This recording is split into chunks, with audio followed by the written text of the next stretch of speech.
Well, thank you very much for committing your time to watch this video. I want to tackle the problem today about resuscitating a dead deal. Once an agreement of purchase and sale dies, can it be brought back to life again?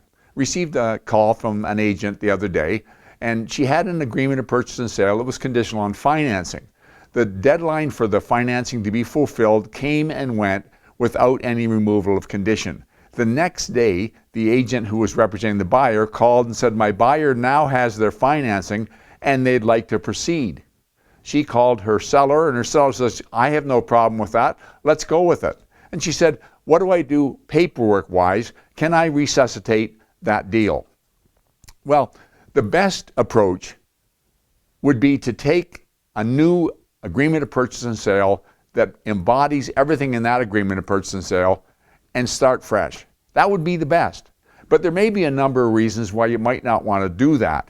For example, let's suppose when you sold the property initially, there were multiple offers. You don't want to open it up again where you have to contact everybody else who had offers, who had shown the property, let them know it's back in the market. And it could be argued that way that it was now available because you're entering into a new agreement of purchase and sale, whereas you can just resuscitate the existing one. You don't have to cross that bridge.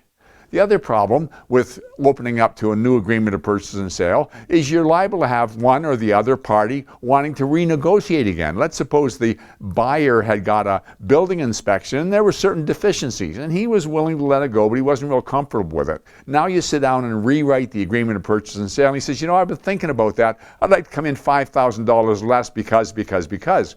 Or the seller's been talking to 2 or 3 neighbors and they said, you let it go for that, you sold it too cheap. And the seller says, well, I've been thinking over, I want this. And you don't want to get into that, so you really don't want to enter into a new agreement of purchase and sale. So the question is, can you resuscitate the existing agreement of purchase and sale? And yes, really anything that you want to do, as long as 2 parties agree to it, and as long as it's legal, you can do it. You can do a mutual release and kill a transaction. You can increase the price. You can decrease the price. You can extend the closing. You can do pretty much anything you want as long as both parties agree. You can open up the contract again at any time. Now, I always chuckle at this. From time to time, I see this clause come through on agreement of purchase and sale. The closing date in this agreement can be extended by mutual consent between the buyer and the seller. Well, that is accomplishing absolutely nothing, because the buyer and seller can always do by mutual consent anything they want.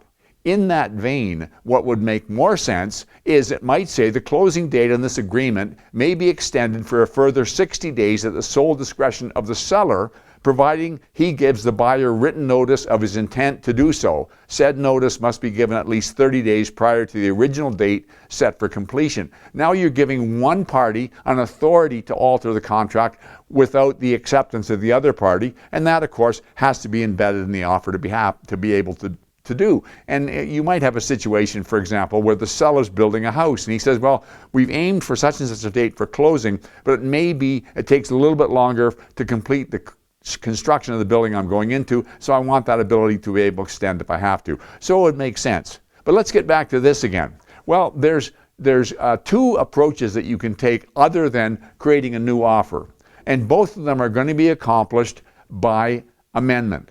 The first thing you can do is you can delete the condition expiry date and you can assert a new condition expiry date that's past the date you're signing this amendment, and then the buyer goes ahead with a fulfillment of condition. Or you can delete the condition altogether and insert this agreement is now unconditional and in full force and effect. Either one will get you where you want to go. But either one, it's very important that you add this particular clause. I want to make sure you understand it. It says the buyer and seller acknowledge that the above captioned agreement of purchase and sale expired due to passage of time for a condition to be fulfilled. However, both the buyer and the seller agree that this agreement of purchase and sale shall now be brought back into full force and effect by way of this amendment. Why do we want to state that? Always, anytime you're doing something that's a little bit unusual, you always want to say, what would happen if it went to court? What would happen if it went before a judge?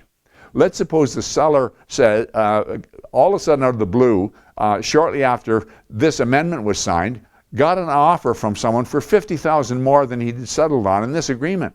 Well, he wants out of this agreement and he wants to accept the new agreement.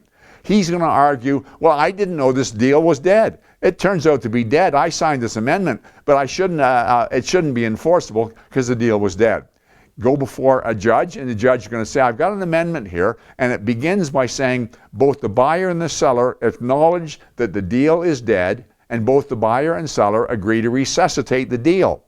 Did you sign this? Is that your signature on the piece of paper? Yes. Then why are you wasting the court's time? So you want that in there regardless of whether you're going to extend the condition period or whether you're going to delete the condition altogether. And as long as on this dead deal, you're stating, hey, we know it's dead, we agree to it being brought back to life, and we're going to proceed with it being in full force and effect, everything should be fine. Thank you very much for taking your time to watch this video, and I'll talk to you again next week.